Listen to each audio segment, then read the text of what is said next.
मेरी आज की कविता कुछ अलग सी है, जो माँ के बारे में ना होकर सास के बारे में है।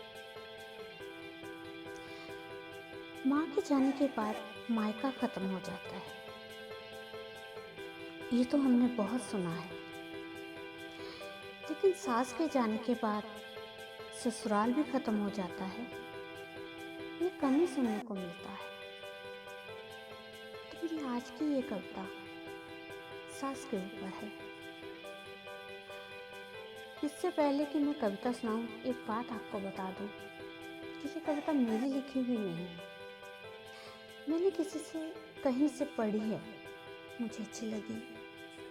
मुझे लगा कि आप सबको इसे सुनना चाहिए और समझना चाहिए। और दूसरी बात, मेरे इस छोटे से चैनल को सब्सक्राइब जरूर कीजिएगा और कविता को लाइक और शेयर भी ज़रूर कीजिएगा।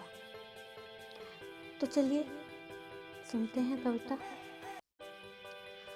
अक्सर कहा जाता है कि मायका माँ के साथ ही खत्म हो जाता है।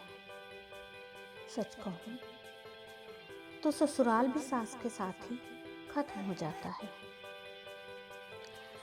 रह जाती हैं बस यादें उनकी उस नछावर की, जो मुझ पर वार कर दिया करती थी वो मिसराने को। वो ताकीब जो मेहंदी मांडने वाली को बीच बीच में आके दे जाती थी, बाई सुंदर सी मांडना, मोटी मत कर देना। उनकी उस ढाल की जो छूछक में मायके से आए सामान के लिए रिश्तेदार महिलाओं के सामने डिजाइन तो एक से एक है कहकर सहलाती नजरों से मेरा मुंह देखने लगती थी।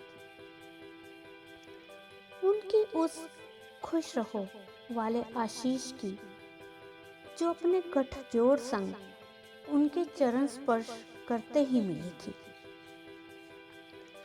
उनकी उस चेतावनी की, जो हर त्योहार से पहले मिल जाया करती थी, कल त्योहार है, मेहंदी लगा लेना।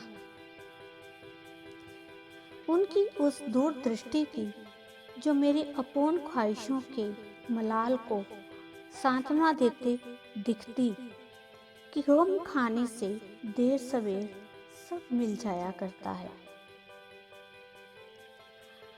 उनकी उस घबराहट की, जो डिलीवरी के लिए अस्पताल जाने के नाम से तैयार हो जाती कि पता नहीं क्यों जी घबरा रहा है।